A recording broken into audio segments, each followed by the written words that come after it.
This is 7 News. Tonight, a health warning as a blanket of smoke covers the city. Perth's tent embassy protesters told to move on, but they're not budging. Julia Gillard under fire over the Kevin Rudd coup. And special weddings as Perth celebrates Valentine's Day. From the studios of 7 Perth, Ardon and Susannah Carr. Good evening. As we go to air, there's a health alert as a big smoke haze covers the city. The smoke is coming all the way from a bushfire near Northcliffe in the southwest. Jeff Parry reports. These pictures from the Channel 7 chopper show how our city was blanketed in smoke. In this shot, you can see the Mitchell Freeway leading to a CBD that's lost in the haze. This is Mother Nature at work, the result of a fire started by lightning near Northcliffe in the southwest and a weather pattern that's doing nothing to help. What we're getting in Perth now is travelling several hundred kilometres to get here. The atmospheric conditions are just about perfect to drag that smoke back up towards Perth.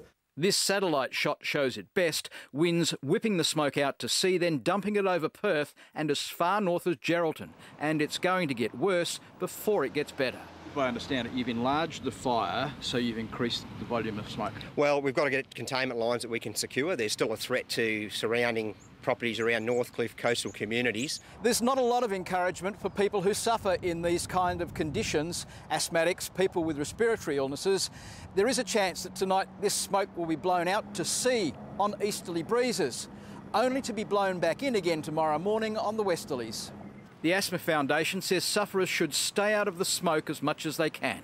If you do have to go outside, try not to physically exert yourself. And really important to have your reliever medication with you at all times. And Jeff Parry joins us live now from the South Perth foreshore. Jeff, what's the smoke like now tonight? Well, Rick, it's about the same as when I was here 5 hours ago, so that smoke is still a threat to people with respiratory problems. As you can see, those city buildings across the Swan from where I am, they are still partially obscured, and that's that smoke, that extra smoke that's being sucked up from that fire down Northcliffe in our southwest. Now, that smoke is expected to ease early evening, perhaps later tonight as the easterlies pick up and blow it out to sea. But as we've been told, it will be back in the morning as it was tomorrow morning, perhaps even worse. Now, the reason for that extra smoke is that DEC has had to burn off twice the amount of bushland that's already consumed in the original fire. That's something like 15,000 hectares originally, out to 30,000 hectares. So they are having to fight fire with fire. Sue? Thanks, Jeff. The City of Perth has given Aboriginal protesters 2 days to take down their tents on Harrison Island. The activists set up their so-called tent embassy, angry about the government's billion-dollar native title offer. As Alexis Donkin reports, they've vowed not to leave. Aboriginal activists meeting with their elders at Harrison Island near the causeway on the Swan River. They're calling it a tent embassy. They're opposed to the Barnett government's billion-dollar offer to settle native title claims over Perth and the southwest. Give us solidarity where we can rule and have power. Not money, but land. Harrison Island, they say, is part of the land that belongs to them. The CEO of the City of Perth has been out to speak to the protesters in person. They've been given 2 days to take down the tents. But the people here are telling me they're not going anywhere. This is permanent now, as is. As I said, we reserve the right to be here, enjoy our land. Police have kept watch. At this stage, they're not involved unless called in by the City of Perth to move people on. And if any foreign powers come onto our land, we reserve the right to immunity from prosecution. The City of Perth says the protesters are welcome to meet on Harrison Island during the day, but not camp there. They say that's a reasonable compromise as it would allow the Noongar's rightful access to their sacred land. Alexis Donkin, 7 News. And you can have your say on the tent embassy in an online poll at thewest.com.au. Pressures mounting on Julia Gillard over a victory speech written 2 weeks before she deposed Kevin Rudd as Prime Minister. 7 News can reveal it was written by her then most senior political advisor. He'd been hired by factional leaders to help knife Mr Rudd.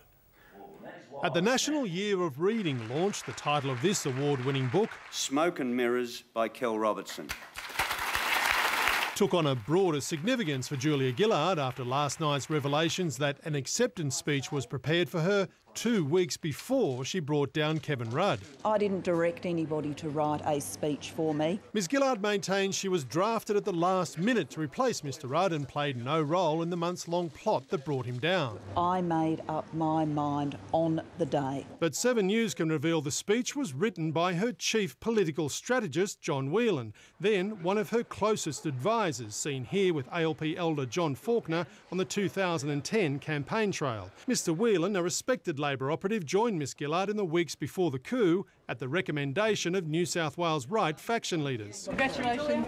Thank you. Last night's Four Corners program also claimed Australia's US Ambassador Kim Beazley met his American counterpart Hillary Clinton to brief her on the impending coup, also 2 weeks before it occurred. That's asserted in the program, and the program directors will need to put forward the evidence of that. Mr Whelan also worked for New South Wales Premiers Bob Carr and Morris Yemma. He declined to comment today, but there was plenty of chatter in the Labor caucus. One minister told me this was the last straw and that a challenge is now inevitable. Mark Riley, 7 News. Mortgage broker John Simon has made a career out of fighting the banks, but today he went a step further, accusing them of preying on borrowers who end up paying more than they should. He's told 7 News the Big Four deliberately try to confuse customers to fatten their profits. The state government's announced a crackdown on rowdy teenagers in a move to improve the image of Rottenest Island. They're also giving the island a facelift. Grant Taylor reports. It's not the Year 12 leavers who are in the government sights. It's their younger brothers and sisters, the so-called juvie leavers from Years 10 and 11, who swarm onto Rottenest every December, fighting, drinking and stealing. They're being allowed to get access to alcohol and then they're misbehaving. Up until now, juvie leavers had to be accompanied by someone 18 or older to secure accommodation on the island. Now they'll need to be accompanied by a 21-year-old. The key problem has been the lack of a mature adult in supervising what they're up to. It's the start of yet another major facelift for Rotto. A new $300,000 boardwalk was unveiled this morning at the island's west end. $750,000 will be spent doubling camping facilities on the island. No more dust bowl, instead grass, outdoor kitchens and new ablutions. But the biggest change will be to the golf course. It will stay 9 holes but will be fully reticulated, producing lush fairways and greens. It's hoped the golf course will help attract private investment in a new 5-star hotel that's been long promised but never delivered. Grant Taylor, 7 News. Aussie tourists in Bali face a fresh warning over drunken behaviour and drugs. It comes from the new man in charge of Kerobokan prison. And as Mike Duffy reports from Bali, many Aussies who don't end up in Kerobokan do end up in hospital. They're flying the flag for Australians abroad. These are just some of the 80,000 Aussies who holiday in Bali every year. But the behaviour of some is causing concern. This young lady bears her breast to the crowd before crashing into a swimming pool. Aussie, Aussie, Aussie! They're scenes repeated nightly in Bali, and the head of Kerobokan Jail, Bowo Nariwono, isn't happy. Don't bring the bad attitude to Bali. He has a warning for Aussie tourists. If you to cross the law, you must face with by law in Indonesia. So you come to my prison. Among the 17 Australians arrested in Bali last year, 6 were for assault. 4 others were drug offences. Graham Pollock was caught with a small amount of methamphetamine. It's just not worth it. There's an expression locals have for Australians in it's bule gila, literally crazy white foreigners. Yeah, bule gila. Some crazy Aussies also end up here. I never work in a day that I not see Australian, so I always see Australian. She wants Australians in Bali to take it easy for their own sake. Bali is a really nice place for you to spend your holiday, but it also can be something horrible that you never imagine in your life. Mike Duffy, 7 News. A learner driver has pleaded guilty over a crash that left 1 person dead and 6 others injured near Perth Airport. Gwela Latumba tried to overtake a truck and ploughed into another car on Dunreath Drive on New Year's Day. A family friend who was a passenger in the 29-year-old's car died. Latumba today pleaded guilty to dangerous driving causing death. He walked free on bail, but prosecutors are trying to move the case to the district court, where Latumba could face up to 10 years jail. It's the day romance blossoms. Perth's romantics have spent Valentine's Day showering each other with gifts. Some popped the question, others tied the knot, ensuring their anniversary will never be forgotten. A romantic gesture on a grand scale. The banner on board the Queen Mary 2 as it sails into Sydney. Stefan's girlfriend says she didn't suspect a thing. I said yes. Yeah, in a state of surprise. Cupid's work starting early. For florists, it's one of their favourite days of the year. And for those tying the knot, it's an anniversary date you can never forget. Well, that's what Peter McDermott thought. Why did you choose Valentine's Day? Because I've got a terrible memory, and I thought I'll remember that one, so... And it was also quite romantic, so... From Perth in Scotland, Peter and Deborah now living in Perth, Australia. One of 9 couples today saying I do at Perth's registry. Forget the chocolates, others chose to symbolise their everlasting love with a lock. It was actually my idea, and I'm probably not very romantic, but we're coming up for nearly 25 years together, so I thought I'd do something romantic for my husband. Emmy Kabansky, 7 News. And happy Valentine's Day to all of you from all of us. Stay with us on 7 News. Coming up, a pedestrian run over by an elderly driver in Dianella. Plus, WA's war hero. Ben Roberts-Smith pays his respects to our fallen American comrades. And new clues in the mystery death of Whitney Houston. In Seven's Money Watch, Australian shares finished down today. The ASX 200 dropped 40 points at close, despite a positive Wall Street. All sectors slumped. Materials the main drag. Gold down $6 an ounce. BHP Billiton and Rio Tinto shares both backtracked after announcing they'll spend $3.75 billion to increase production at the Escondida copper mine in Chile.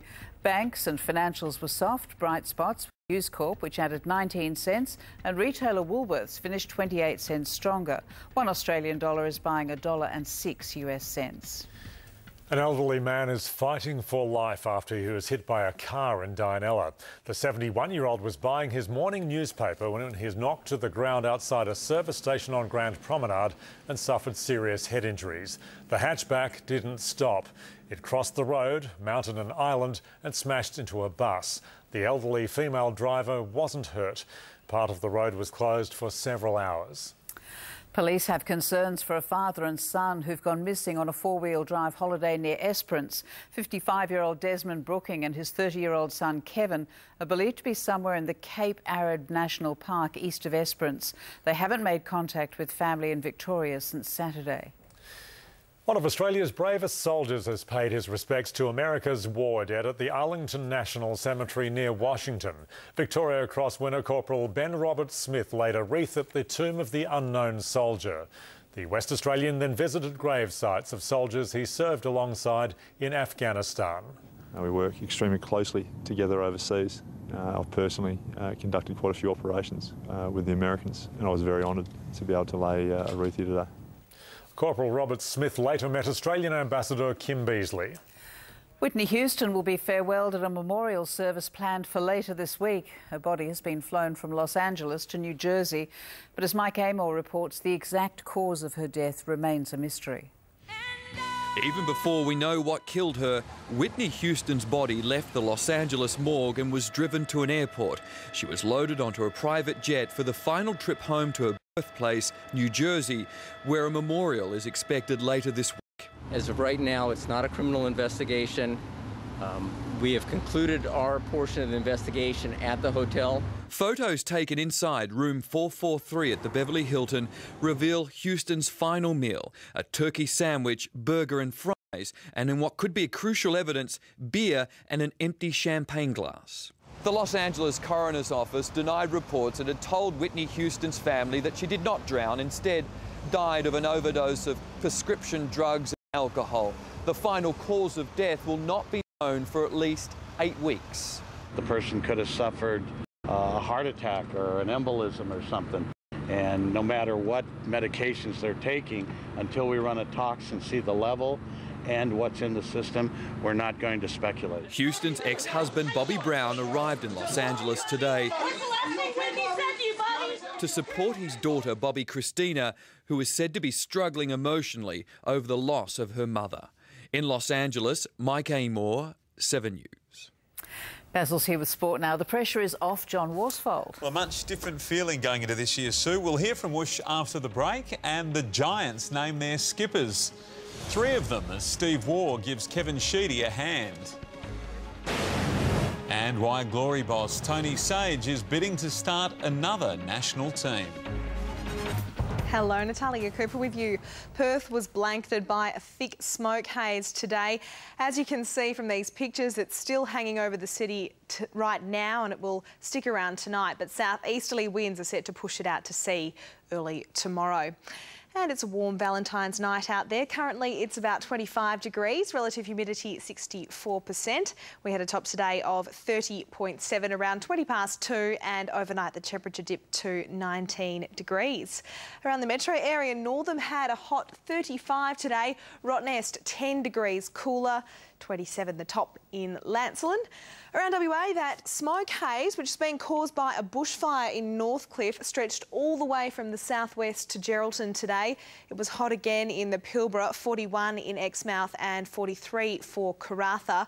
Tomorrow, mostly fine across the southern half. Kalgoorlie going for 36, Bunbury 30 degrees, and in the north 42 for Karratha.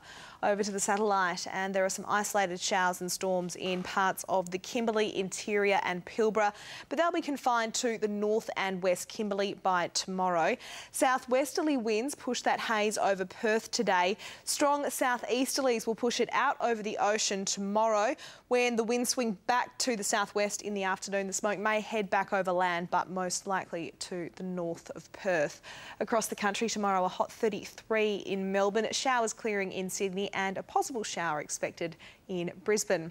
Boating information, south to southeast winds 15 to 20 knots, easing to south-southwest 10 to 15 knots by late morning. Winds will increase to 15 to 20 knots by early afternoon and 20 to 25 later. Seas to 2 metres and swell to 1.5.